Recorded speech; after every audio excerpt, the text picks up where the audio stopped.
एक परहेजगार बच्चा पैदा हो तो कभी भी नहीं हो सकता। तो आपको पहले नीयत अपनी ठीक करनी पड़ेगी, आपको पहले नीयत ठीक करनी पड़ेगी, प्लेयरों के बारे में सोचना पड़ेगा। लाला ने बड़ी अच्छी बात कही कि सिस्टम एक ऐसा बना दिया जाए, कोई भी लोग आए वहाँ पे आके उसको चेंज ना करे, सिस्टम वही रहे। तो नीयत होगी डेवलप करने की, प्लेयर बनाने की, पॉलिश करने की, तो प्लेयर बनेंगे। अदरवाइज आप सिर्फ पैसा ही बनाएंगे और कुछ नहीं बनाएंगे। Thank you. शाहिद भाई सवाल है यार, मेरे लिए तो जब T20 वर्ल्ड कप की ट्रॉफ़ी उठाई वो थी कि एज अ टीम हम लोग बड़ा ज़बरदस्त खेले हैं। एम था हम लोगों की कामयाबी। ये नहीं है कि हम लोग उस वक्त T20 इतनी ज़्यादा, आपको पता है, लीग क्रिकेट नहीं होती थी। हमारी कामयाबी ये थी कि हम एक सिस्टम के थ्रू आए थे खेलने, पाकिस्तान टीम में खेलते गए हैं, जिसका हम लोगों को फ़ायदा हुआ। मेंटली थोड़े स्ट्रॉन्ग हुए और खेलने का तरीका फिर यूनुस भाई जैसे टीम लेके चले हैं और बड़े एग्रेसिव डिसीजन भी लिए हैं। और जो उस वर्ल्ड कप में जो हुआ है हम लोग वो बयान कर दें ना, तो आपके लिए इतनी बड़ी बड़ी हेडलाइन बन जाए, हम बता सकें आपको। लेकिन एम ये था कि जीतना है और जीते हैं, अल्लाह का शुक्र है। पूरी टीम को क्रेडिट जाता है, सिर्फ मुझे नहीं।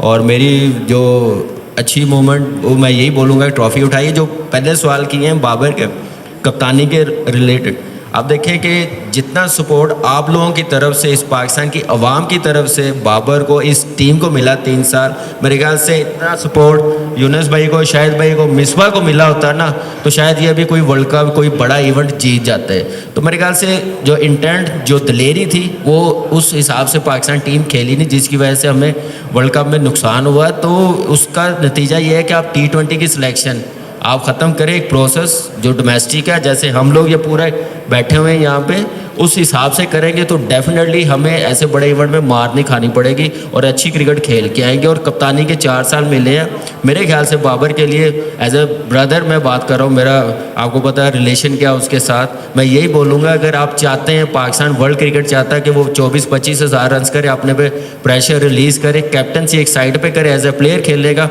और अच्छा परफॉर्म करेगा पाकिस्तान टीम के लिए। अस्सलाम वालेकुम जी सब लोगों को पहले। और ये जो आप सवाल करते हैं ना, तो हम सारे ऑलमोस्ट वो पाकिस्तान क्रिकेट टीम पे ले आते हैं जो आजकल चल रहा है। तो इससे आपको पता चल गया होगा कि हम पिछले 1.5 महीने से टीवी पे बैठ रहे हैं और ये ऐसे ही लग रहा है कि टीवी पे ही बैठे हुए हैं, इसलिए सारे उसके रिलेट जो है वो कर देते हैं। और उससे भी ज़्यादा इम्पॉर्टेंट चीज़ ये है कि मीडिया का कितना इन्फ्लुएंस है, कि सबको पता है यहाँ कुछ बोलेंगे तो ये सब जगह बात जाएगी। तो ये सब क्रिकेटर्स यही चाहते हैं कि अच्छा हो पाकिस्तान क्रिकेट के लिए। दूसरी रही बात, आपने गोल्डन मोमेंट्स मेरे पूछे ड्यूरिंग 2009 वर्ल्ड कप, उसमें ये था कि जब हम 2007 में जब हम बहुत क्लोज मैच गया, उसके बाद हम हारे, तो यूनुस भाई ने, हम सारे बहुत डिप्रेस थे, तो यूनुस भाई को वो चीज़ याद थी। तो जब हम लोग 2009 में वो ट्रॉफ़ी जीते, तो सबसे पहले यूनुस भाई ने मुझे बुलाया, क्योंकि मैं कैप्टन था 2007 में, तो उनको पता था इस चीज़ का कि ये बहुत अफसरदा था उस दिन। तो इन्होंने सबसे पहले वो ट्रॉफ़ी मुझे दी और इन्होंने कहा कि you deserve this. So thank you Yunus भाई, आई स्टिल रिमेंबर दैट। सो ये इट शोज़ के एक अगर आप हों तो आप कोई भी चीज़ अचीव कर सकते हैं दुनिया में, ये मेरा मानना है। और स्पेशली जब आप टीम गेम खेल रहे हो तो सबका सेम पेज पे होना उतना ही ज़रूरी है जितना लीडर जब आपको मैसेज देता है अपने टीम के प्लेयर्स को। सबकी अपनी अपनी सोच होती है, वो ये सोचते हैं, अपनी सोच से सोचते हैं कि शायद हमारा लीडर जो है वो गलत सोच रहा है। नहीं, वो बेशक आपकी नज़र में एज अ प्लेयर गलत सोच भी हो, but you have to back the decision what comes from your leader. So यही एक ऐसी चीज़ थी। बाबर पे मैं जितना बोला हूँ कोई भी नहीं बोला पूरे 1.5 महीने में।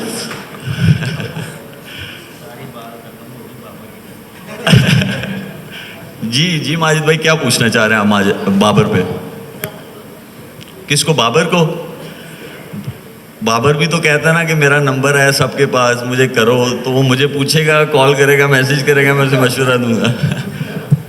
देखिए माजिद भाई, मुझे ये लगता है, ये मेरा पॉइंट ऑफ व्यू है, और वो ये है कि अगर हम उसकी सारी परफॉर्मेंसेस देखें पिछले 3-4 साल से, जब से वो कैप्टनसी कर रहा है, आया उसका इम्प्रूवमेंट का ग्राफ जो है as a leader not as a batter. वो अगर ऊपर गया है, उसकी कैप्टनसी ऐसी स्किल्स डेवलप हो गई है कि जहाँ पे वो बेस्ट टीम्स के अगेंस्ट, नॉट बी टीम्स के अगेंस्ट, बेस्ट टीम्स के अगेंस्ट अगर उसकी कैप्टनसी जो है उसमें इम्प्रूवमेंट है तो उसे ज़रूर होना चाहिए, ठीक है। लेकिन अगर वो ग्राफ वहाँ तक नहीं पहुँचा है तो फिर नहीं होना चाहिए। एक ये चीज़ हो गई। दूसरी चीज़ मेरा पॉइंट ऑफ व्यू ये है कि अगर वो एज अ प्लेयर खेलेगा तो वो ज़्यादा बेहतर साबित हो सकता है अपनी परफॉर्मेंसेस के लिए भी और टीम की परफॉर्मेंसेस के लिए भी, क्योंकि मुझे ये लगता है कि जैसी कंडीशंस थी इंडिया में, जैसा वो बैटर है, जितने कंसिस्टेंटली वो रन्स बनाता है, वो उस तरह नहीं नज़र आया। तो वो जो उस प्रेशर में नज़र आया वो उसकी कैप्टनसी की वजह से थी। तो वो कैप्टनसी या उसके जो रन्स थे वो और बन सकते थे, लेकिन टीम नहीं जीत पाई तो वो इफ़ेक्ट की उसकी बैटिंग पे भी। ये मेरा पॉइंट ऑफ व्यू है। और इसमें ये नहीं है कि हम में से कोई या मैं बाबर के अगेंस्ट हूँ, बिल्कुल नहीं है। हमें पता है वो बेस्ट प्लेयर है। मुझे ये लगता है कि उसके साथ एक और चीज़ अटैच होती है, वो ये होती है कि मैचेस कम जितवाता है वो। ये अटैच होती है। अगर हम फैक्ट्स पे जाएं, अगर हम स्टैट्स पे जाएं तो ये चीज़ है। तो मुझे ये लगता है कि जब कैप्टनसी वाला एलिमेंट उसकी बैटिंग से हटेगा तो वो जो मैच जीतने वाली है, जो एज अ बैटर वो जितवा सकता है, वो और ज़्यादा हो सकती है। ये मेरा पॉइंट ऑफ व्यू है और ये स्टैट्स भी ऐसा बोलते हैं। तो ये मैं समझता हूँ। और दूसरा देखें, हम लोग कैप्टनसी पे बात कर रहे हैं, लेकिन अब आपने ये देखना है कि अगला वर्ल्ड कप है 2027 वाला, उसमें कौन होगा आपका 50 ओवर का वर्ल्ड कप। वहाँ तक कौन खेलेगा, वहाँ तक कौन जो है वो खेल सकता है और फिट होगा, उसकी इतनी एज भी होनी चाहिए। ये गोल होना चाहिए। ये गोल नहीं होना चाहिए कि अगले साल के लिए 6 महीने के लिए हमें कौन कैप्टन चाहिए, हमें 2027 के लिए चाहिए। हाँ, अगर मैं कौन हो सकता है, पहले ये जवाब ख़त्म कर लूँ, फिर मैं आपका जो है ना, ये सोच रहे होंगे। देखिए, वो आपका गोल होना चाहिए। और आपका बेस्ट परफॉर्मर जो है, वो चाहे बॉलर हो, चाहे बैटर हो, चाहे विकेट कीपर हो, स्पिनर हो, उसको नहीं कैप्टन होना चाहिए। कैप्टनसी में जो लीडरशिप स्किल्स हैं वो बहुत डिफरेंट होती हैं। ठीक है, परफॉर्मेंस होनी चाहिए क्योंकि सारे आपकी तरफ देखते हैं, लेकिन ये पर्टिकुलर चीज़ को दिमाग में रख के किसी को कैप्टन नहीं बनाना चाहिए। कैप्टन उसको होना चाहिए जिसमें लीडरशिप स्किल्स हों, जो टीम लड़ा सके। शाहिद भाई, इधर लास्ट क्वेश्चन। टीम का जो हाल है वो सबके सामने है और कहा यह जा रहा है कि पाकिस्तान की टीम में जो है वो दोस्तियाँ यारियाँ निभाई गई।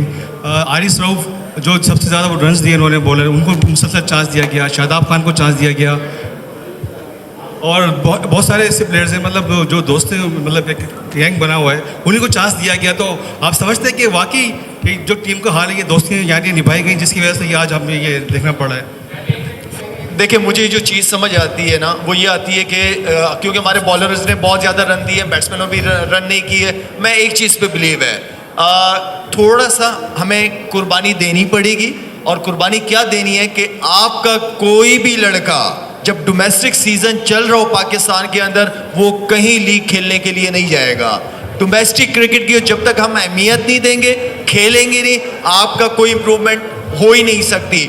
और डोमेस्टिक सीजन अभी भी मैं देख रहा हूँ, इवन कि कज़ाफी स्टेडियम के पिचेस के ऊपर जिस तरह मैचेस खेले जा रहे हैं, फ्लैट ट्रैक, आप फ्लैट भी बनाओ, स्पिनिंग ट्रैक बनाओ, सीमिंग ट्रैक बनाओ, बाउंसी ट्रैक बनाओ, एक प्लेयर हर पिच के ऊपर खेलते हुए अपनी परफॉर्मेंस दिखाए। ये सबसे इंपॉर्टेंट चीज़ है। हम फ्लैट ट्रैक बनाते हैं, प्लेयर जो आ रहा है 200 रन कर रहा है, ज़रा मुश्किल कंडीशन दे, हमें पिचेस पे काम करना पड़ेगा। हमें हमारी जो A टीम है या अंडर 19 की जो टीम है, इनको जो है आप ऑस्ट्रेलिया, साउथ अफ्रीका, इंग्लैंड, यहाँ के टूर्स ज़्यादा से ज़्यादा कराने चाहिए आपको।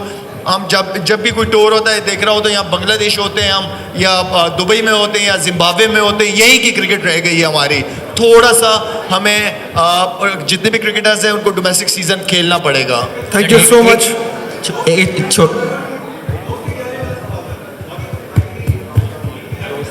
सर, दोस्तियाँ यारियाँ निभाई गई हैं, ये मेरा क्वेश्चन था आपसे। सर वो काफ़ी बात कर ली। शुएब मलिक की मैं बात करूंगा, 2027 वर्ल्ड कप के लिए कह रहा है कप्तान। मेरे ख्याल से बेस्ट ऑप्शन जो है ना, यंग इफ्तिखार अहमद है, उसको बना दे ज़्यादा अच्छा। अच्छा कामी भाई, आपने कामी भाई आपने कहा कि जैसे आप सिस्टम के तहत आए और स्ट्रॉन्ग थे, तो हमारे कप्तान को तो क्रैम्प बड़े पड़ रहे, विकेट कीपर को बड़े क्रैम्प पड़ रहे थे, तो इसकी क्या वजह है? और दूसरा ये कि शोएब मलिक 2024 का वर्ल्ड कप खेलने के लिए आप कितना तैयार हैं, क्योंकि 2022 में तो बाबर ने आपको ड्रॉप कर दिया था, अब नया कप्तान के अंडर खेलने में कितना तैयार है? पहले कामी भाई बता। देखिए, रिजवान ही बेहतर बता सकता है या फिजियो बेहतर बता सकता है। मैं आपके साथ पाकिस्तान में, वो इंडिया में खेल रहे थे, मुझे क्या इल्म, लेकिन गर्मी है, क्रैम्स आ जाते हैं, विकेट कीपिंग करना, साथ बैटिंग लंबी करना इतना इजी नहीं होता आप लोग जैसे समझते हैं। Thank you, तो मेरे ख्याल से लेट्स सी क्या होता है जी, क्या बता। थैंक यू सो मच जी, बहुत बहुत शुक्रिया आप लोगों का। और किसी प्रोग्राम के अख्ताम में जो फेवरेट मशगला है हम पाकिस्तानियों का, वो है खाना। प्लीज क्वेश्चन है players, we need bouncers here, please आ जाइए। कितना फर्क पड़ेगा इस टेक ओवर करें स्टेज पे, इधर आ जाए।